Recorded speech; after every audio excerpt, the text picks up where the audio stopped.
વાત કરીશું મહારાષ્ટ્રથી। મહારાષ્ટ્રના નાગપુરમાં સિંધ એકતા મંચ દ્વારા આયોજિત ભવ્ય વિરોધ પ્રદર્શનમાં હજારો હિન્દુ રસ્તા ઉપર ઉતરી આવ્યા હતા અને લવ જિહાદ વિરુદ્ધ તેમજ ધર્માંતરણ વિરોધી કાયદાની તાત્કાલિક અમલની માંગણી કરવામાં આવી હતી। વિરોધીઓએ પોલીસ સ્ટેશનમાં આવેદનપત્ર સોંપીને તેના મુદ્દાઓ રજૂ કર્યા હતા। શહેરમાં છેલ્લા કેટલાક મહિનાઓમાં લવ જિહાદના કેસોમાં વધારો થયો હોવાથી પ્રદર્શકો રાજ્ય સરકાર પર દબાણ મૂકી મહારાષ્ટ્રમાં પણ કાયદાનો અમલ કરવાની માંગ કરી રહ્યા હતા।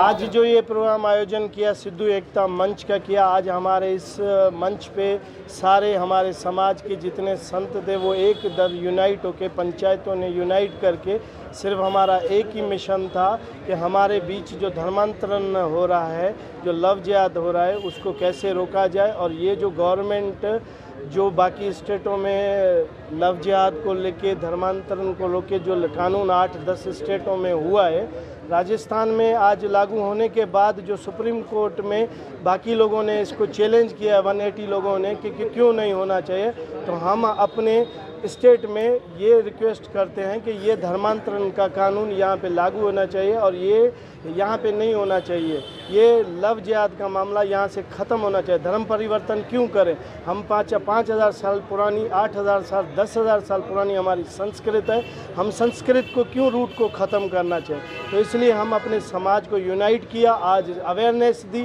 और इसका जो आज दिया जो था ना, यहाँ से शुरुआत हुई और ये देश भर में चलेगा।